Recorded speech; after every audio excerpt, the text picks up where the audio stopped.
स्वागत है आपका गली न्यूज इंडिया के खास न्यूज बुलेटिन में। आज हम लेकर आए हैं इस वीक की 10 बड़ी और वो अहम खबरें जो आप तक टीवी मीडिया या सोशल मीडिया के जरिए नहीं पहुंचाई गई हैं। तो चलिए बिना देर किए शुरू करते हैं।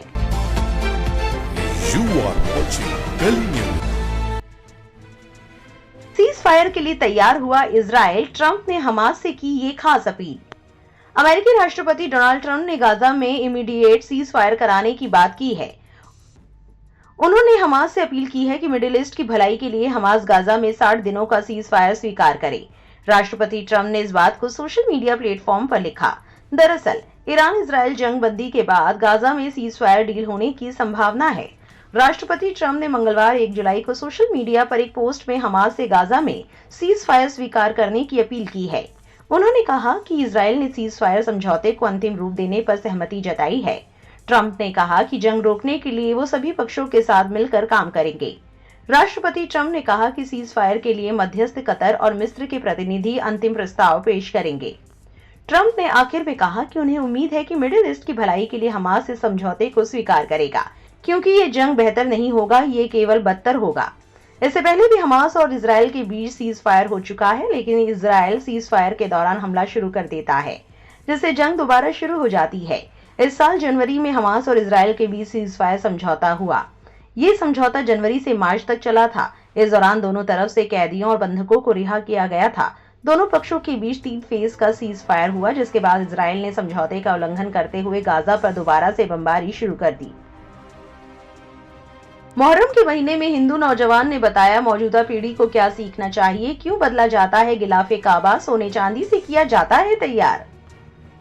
इस्लामी कैलेंडर के मुताबिक मुहर्रम महीना की शुरुआत हो गई है। इस्लाम की मान्यताओं के मुताबिक मुहर्रम पहला महीना है और नए महीने के अवसर पर सऊदी अरब के मक्का में मौजूद काबा शरीफ का गिलाफ बदला जाता है। इस साल भी सऊदी में बड़े अदब के साथ इस काबा शरीफ का गिलाफ बुधवार को बदला गया था।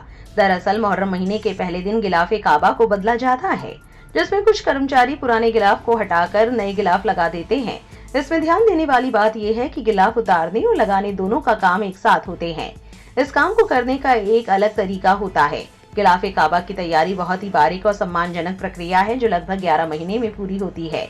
इस बार तैयार किए गए नए गिलाफ का वजन 1514 किलोग्राम है। इसमें 1000 किलोग्राम शुद्ध रेशम, 120 किलोग्राम सोने के धागे और 100 किलोग्राम चांदी के धागों का इस्तेमाल किया गया है। गिलाफ पर कुरान की आयतें और इस्लामी कला के बारीक नमूने बड़े ही खूबसूरत अंदाज में कढ़ाई से उकेरे गए हैं। काबा के गिलाफ की ये रस्म न सिर्फ एक धार्मिक परंपरा है, बल्कि ये पूरी उम्मत के लिए इत्तेहाद, ईमान और अल्लाह से जुड़े होने का प्रतीक भी है। मुहर्रम को लेकर एक पत्रकार है सुमित कुमार, सोशल मीडिया पर एक लंबा पोस्ट करते हुए कहते हैं, मुहर्रम का चांद हो गया। सीखना इस महीने से, सीखना करबला से, सीखना इमाम हुसैन से, सीखना शहीदों और बीबी जैनब से कि कैसे जुल्म के खिलाफ खड़ा हुआ जाता है। मुहर्रम इस्लामिक कैलेंडर का पहला महीना है। हम और हमने जिन बुजुर्गों से सीखा है वो इसकी मुबारकबाद नहीं देते। ऐसा हजरत इमाम हुसैन और करबला के शहीदों के गम और उनकी शहादत के सम्मान में किया जाता है। कोई इसके इतर भी चल सकता है, ये उसकी मर्जी। करबला जबरदस्ती का नाम नहीं, बल्कि सहयोग और त्याग का नाम है। मैं मुहर्रम को कभी इस्लामी नुक्ते नजर से नहीं देखता। मैं इसे उस आंदोलन की तरह देखता हूँ जिसने यजीद को चुनौती दी, जिसने शहादत चुनकर जुल्मी के पांव उखाड़ दिए, जिसने प्यासे रहकर गुरूर के महलों की दीवारें चिटका दी। जिनकी तारीख में करबला जैसे उदाहरण हो, वो किसी भी कीमत में अधर्मी और पापी के सामने नहीं झुक सकते। जो झुक जाते हैं उनके दिलों से इमाम हुसैन रुखसत हो जाते हैं।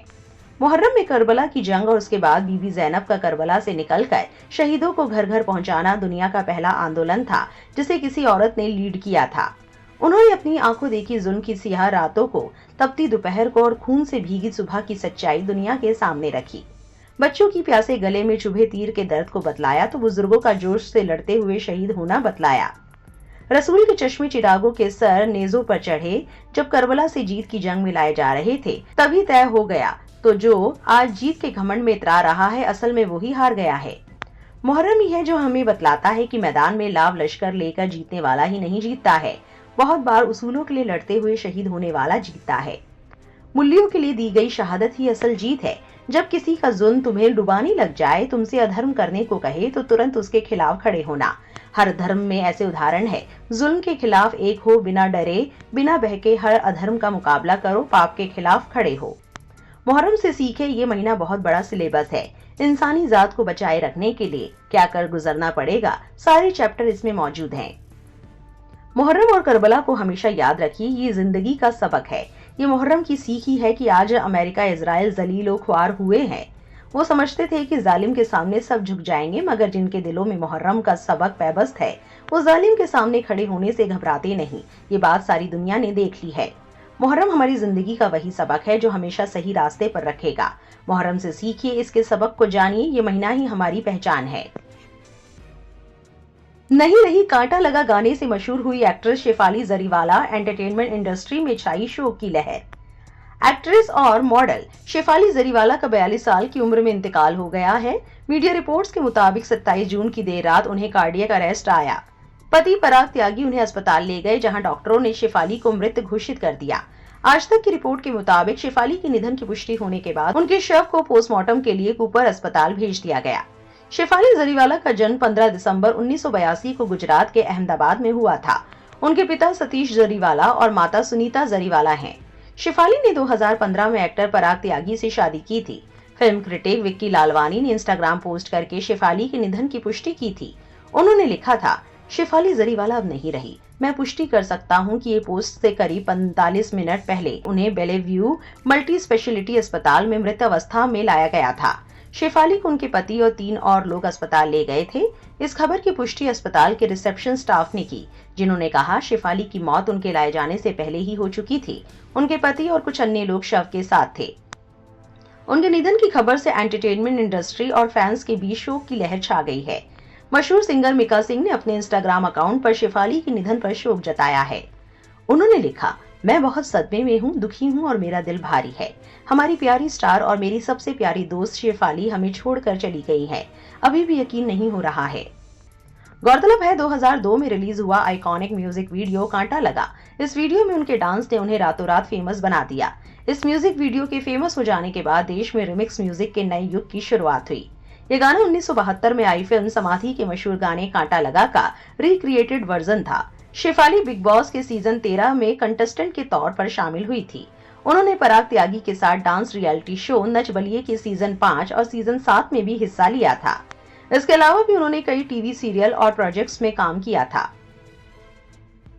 ग्लोबल स्टार दिलजीत दोसांझ विवाद के बीच बीजेपी का आया रिएक्शन, ट्विटर ट्रोल्स को बुरा सुनाया। सरदारजी 3 फिल्म को लेकर चल रहे विवाद पर दिलजीत दोसांझ को भारतीय जनता पार्टी का साथ मिला है। पार्टी का कहना है कि दिलजीत को निशाना बनाने की राजनीति बंद होनी चाहिए। बीजेपी ने उनको राष्ट्रीय संपत्ति और भारतीय संस्कृति का ग्लोबल एम्बेसडर बताया है। इस मामले को लेकर बीजेपी के राष्ट्रीय प्रवक्ता आरपी सिंह ने सोशल मीडिया एक्स पर कई पोस्ट लिखे हैं। आरपी सिंह ने इस पर लिखा है, अनजाने में और पहलगाम हमले से पहले शूट की गई फिल्म के कारण दिलजीत की नागरिकता रद्द करने की ख्वाहिश की मांग केवल अनुचित नहीं है, बल्कि ये चौंकाने वाली भी है। पाकिस्तानी एक्ट्रेस वाली फिल्म पहलगाम हमले से पहले शूट की गई थी। अगर कोई नाराजगी है तो उसका बॉयकॉट किया जा सकता है या उसे भारत में न दिखाने का आग्रह किया जा सकता है, लेकिन दिलजीत की देशभक्ति पर हमला करना और इतना बड़ा कदम उठाने की मांग करना पूरी तरह से बेबुनियाद है। पहलगाम हमले से कुछ दिन पहले ही भारतीय क्रिकेट टीम ने पाकिस्तान के खिलाफ मैच खेला था। क्या तब ख्वाहिश या किसी और ने आपत्ति जताई थी? मीडिया में टीआरपी बढ़ाने के लिए नियमित रूप से पाकिस्तानी मेहमानों को इनवाइट किया जाता है। क्या उन एंकरों को भी अब अपनी नागरिकता छोड़ देनी चाहिए? राष्ट्रवाद को इतना सस्ता ना करे या देशभक्ति को हथियार ना बनाए।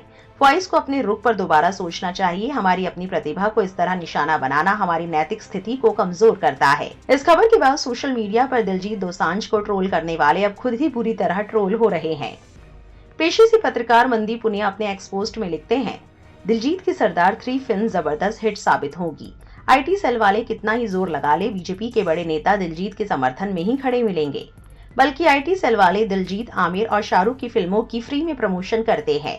दिलजीत ऐसे ही प्रधानमंत्री से भी मिलते रहेंगे, ऐसे ही बीजेपी के मुख्यमंत्रियों से भी। वो मेन स्ट्रीम कलाकार है और टैलेंटेड भी है, उसे पता है कि कैसे सरवाइव करना है। प्रोफेसर इलाहाबादी नाम के एक एक्स यूजर ने लिखा, पंजाबी म्यूजिक की बात हो, दिलजीत दोसांझ का नाम ना आए ऐसा मुमकिन ही नहीं। दिलजीत सिर्फ सिंगर या एक्टर नहीं, वो एक एहसास है जो हर दिल को छूता है। जो भी कर दे दिलो नाल कर दे, यही पहचान है भाई की। राइट विंग वालों, तुम्हारे बस का नहीं है कि तुम ट्रोल कर पाओ। महाराष्ट्र में लाउडस्पीकर पर सख्ती तो मुंबई में मस्जिदों ने लॉन्च किया ऑनलाइन अजान ऐप। लाउडस्पीकर के इस्तेमाल पर लगे पाबंदियों के बाद मुंबई की 6 मस्जिदों ने एक मोबाइल फोन एप्लीकेशन पर रजिस्टर कराया है। ये मोबाइल ऐप मुस्लिम समुदाय के लोगों को अजान होने पर अलर्ट करता है। ऑनलाइन अजान नाम का ये ऐप तमिलनाडु की एक कंपनी ने तैयार किया है। जानकारों का कहना है कि ये पहल लाउडस्पीकर के इस्तेमाल पर पुलिस की सख्ती के बाद की गई है। पुलिस ने जुमा मस्जिद का दौरा कर चेतावनी दी थी, लाउडस्पीकर के इस्तेमाल पर कार्रवाई हो सकती है। इसके कारण मस्जिद ने अस्थायी रूप से लाउडस्पीकर को बंद कर दिया है। मुंबई की जुमा मस्जिद की इंतजामिया का कहना है कि अजान की परंपरा को जारी रखने के लिए ऐप को अपनाया है। खासतौर पर बुजुर्गों और आसपास रहने वाले लोगों के लिए ऐसा किया गया है। मीडिया रिपोर्ट्स की माने तो इस पहल की तारीफ करते हुए बहुत से नमाजियों ने कहा कि लाउडस्पीकर बंद होने पर भी अब वो अपने मोबाइल फोन के जरिए अपनी नजदीकी मस्जिद की अजान सुन सकते हैं। मुंबई में कई मस्जिदों ने ऐप में रजिस्टर कराया है। मोहम्मद शमी की मुश्किलें बढ़ी, तलाक के बाद हसीन जहां को देंगे हर महीने गुजारा भत्ता। हसीन जहां के एडवोकेट ने किया खुलासा। यूपी के अमरोहा जनपद के रहने वाले टीम इंडिया के तेज गेंदबाज मोहम्मद शमी को कोलकाता हाई कोर्ट से बड़ा झटका लगा है। कोर्ट ने आदेश दिया है कि शमी अपनी पत्नी हसीन जहां को हर महीने 4 लाख रुपए गुजारा भत्ता के तौर पर देंगे। कोर्ट के इस फैसले के मुताबिक ये रकम पत्नी और बेटी के भरण पोषण के लिए निर्धारित की गई है। कोलकाता हाई कोर्ट के इस फैसले के बाद हसीन जहां ने क्या कहा, सुनिए। नहीं, क्योंकि मेरा जो प्रोफेशन था शमी अहमद से शादी करने से पहले वो मॉडलिंग और एक्टिंग की थी और मैं एक जॉब भी करती थी, तो उस टाइम मेरे लिए इनफ था। लेकिन शादी के बाद शमी अहमद ने बाय फोर्स बोलिए मुझसे मेरे सारे प्रोफेशन से छुटवा दिया था कि मैं कोई प्रोफेशन में नहीं रह सकती, मैं कोई काम नहीं कर सकती, मैं हाउसवाइफ की ही ज़िंदगी जीऊँगी। तो मैं शमी अहमद से इतनी मोहब्बत करती थी, अपने संसार में अपने बच्चे में मुझे रहना भी अच्छा लगता था, तो मैंने खुशी खुशी इस चीज़ को मैंने एक्सेप्ट किया था। लेकिन उसके बाद से तो मैं अभी हाउसवाइफ ही हूँ, तो उस हिसाब से मेरी खुद की कोई अर्निंग नहीं है। तो अभी हमारा भरण पोषण का सारा जिम्मेदारी शमी अहमद को उठाना ही पड़ेगा। लेकिन इस चीज़ के लिए उसने डिनाई किया तो हमें कोर्ट का दरवाज़ा खटखटाना पड़ा।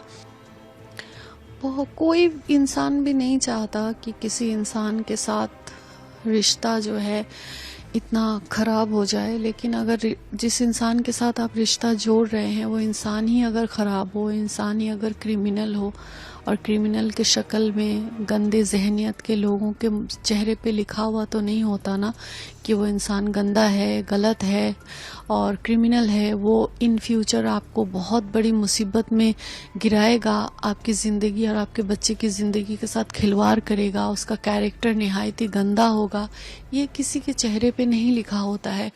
और बहुत सारी महिलाएं हैं जो बहुत सारी प्रॉब्लम्स को फेस करती है, तो उसी हिसाब से मैं भी ऐसे शिकार हो गई। इकरा हसन हुई डीप फेक का शिकार, सपा सांसद का एआई वीडियो वायरल, हुई धरपकड़। सोशल मीडिया पर तकनीक का खतरनाक इस्तेमाल सामने आया है। समाजवादी पार्टी की सांसद इकरा हसन चौधरी का एक डीप फेक वीडियो सोमवार देर रात वायरल कर दिया गया। ये वीडियो एआई तकनीक के जरिए बनाया गया था, जिसे 2 नाबालिग बच्चों ने एक फर्जी फेसबुक अकाउंट इकरा हसन चौधरी एमपी के नाम से अपलोड किया। वीडियो सामने आते ही उनके समर्थकों में गुस्सा फैल गया। सोमवार को वीडियो वायरल होने के बाद सांसद इकरा हसन ने कांग्रेस महिला जिला अध्यक्ष रजिया बानो को फोन कर इस मामले की जानकारी दी।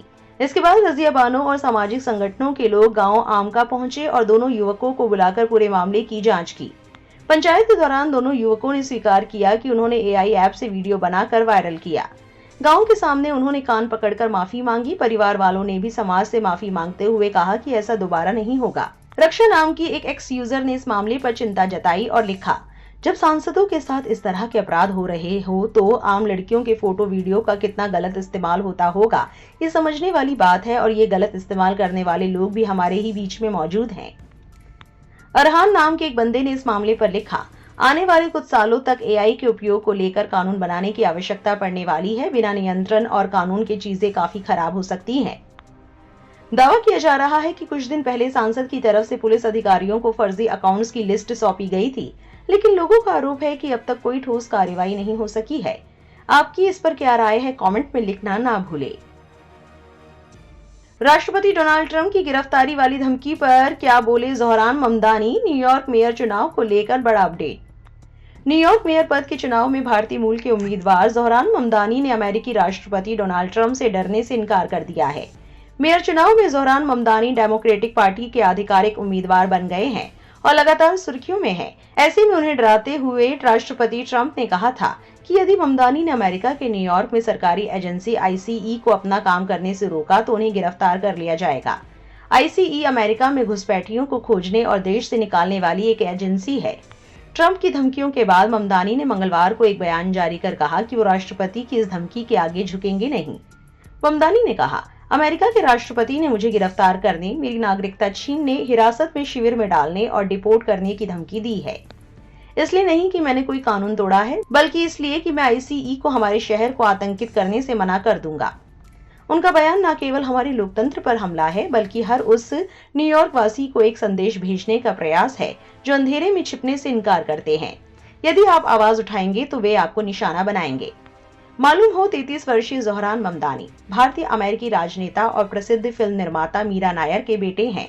उन्होंने हाल ही में न्यूयॉर्क शहर के डेमोक्रेटिक मेयर प्राइमरी में पूर्व गवर्नर एंड्रयू क्यूमो को हराकर इतिहास रचा। एक वायरल वीडियो में ममदानी हाथ से चावल खाते नजर आते हैं, जो दक्षिण एशियाई संस्कृतियों में एक आम परंपरा है। वो कहते हैं, अगर आप तीसरी दुनिया में पले बढ़े हैं तो फिलिस्तीनी संघर्ष को लेकर आपकी समझ, सहानुभूति और एकजुटता पर आधारित होती है। ये वीडियो 2023 में अनसिविलाइज्ड मीडिया को दिए गए एक इंटरव्यू का हिस्सा है। हाथ से खाना साउथ एशिया में एक नॉर्मल परंपरा है, लेकिन अमेरिकी सांसद अब इस पर भी नस्लीय टिप्पणी कर रहे हैं।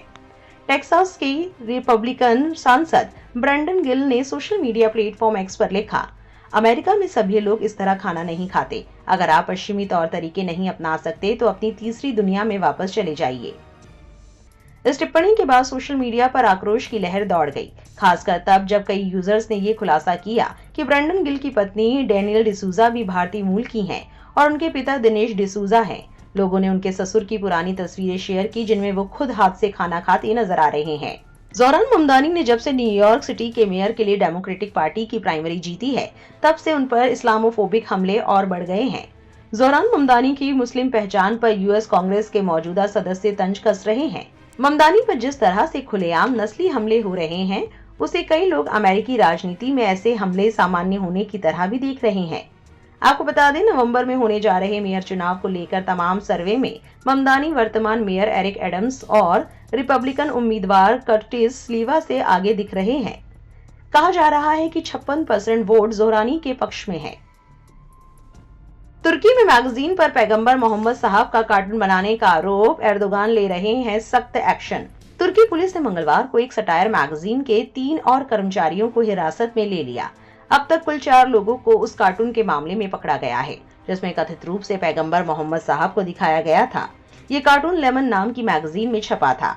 सरकार के कई अधिकारियों ने इसकी आलोचना की और कहा कि ये कार्टून पैगंबर मोहम्मद साहब को दिखाता है। इसके बाद इस्तांबुल में मैगजीन के दफ्तर के बाहर गुस्से में लोगों ने विरोध प्रदर्शन किया। लेमन मैगजीन ने सोमवार रात एक बयान जारी कर कहा कि उन्होंने पैगंबर मोहम्मद साहब को नहीं दिखाया है। कार्टून एक मुस्लिम व्यक्ति मोहम्मद को दर्शाता है और इसका मकसद मुस्लिमों की तकलीफ को उजागर करना था। येनी साफक नाम के अखबार ने कहा कि कार्टून में 2 पंखों वाले और सिर पर रोशनी वाले लोग आसमान में हाथ मिला रहे हैं। नीचे जंग की तस्वीर बनी हुई है, जहां बम गिर रहे हैं, जिन्हें कुछ लोगों ने इन्हें पैगंबर मोहम्मद साहब और पैगंबर मूसा के तौर पर देखा। सरकार ने सोमवार को मैगजीन के खिलाफ जांच शुरू की और कार्टून बनाने वाले तमाम कलाकारों को उनके घर से गिरफ्तार किया है। बता दें, इस मामले को लेकर लोग सोशल मीडिया पर अपना अलग अलग ओपिनियन दे रहे हैं। कोई इसे बोलने की आजादी पर पाबंदी बता रहा है, तो कोई इसे आजादी के नाम पर कुछ भी अनाप शनाप छापने वालों के खिलाफ सही कदम बता रहा है। मोदी सरकार की नई फ्यूल पॉलिसी पर फूटा आवाम का गुस्सा, किश्तों पर गाड़ी लेने वाले नियम जानकर माथा पकड़ लेंगे। देश की राजधानी दिल्ली में पुरानी गाड़ियों के एंट्री पर बैन का नियम 1 जुलाई से लागू हो गया है। पहले ही दिन इस नियम के चलते कई वाहनों पर कार्रवाई भी की गई। दिल्ली सरकार की नई पॉलिसी के तहत 15 साल से पुराने पेट्रोल और सीएनजी वाहनों और 10 साल से पुराने डीजल वाहनों को अब किसी भी पेट्रोल पंप पर फ्यूल नहीं मिलेगा। ऐसे में नियम लागू होने के पहले ही दिन करीब 80 वाहनों को जब्त किया गया है। दिल्ली सरकार के नए नियम के अनुसार अब 15 साल से ज्यादा पुराने पेट्रोल और सीएनजी वाहनों और 10 साल से ज्यादा पुराने डीजल वाहनों को एंड ऑफ लाइफ व्हीकल माना जाएगा। ऐसे सभी वाहन अब दिल्ली के किसी भी फ्यूल स्टेशन से पेट्रोल, डीजल या सीएनजी नहीं भरवा सकेंगे।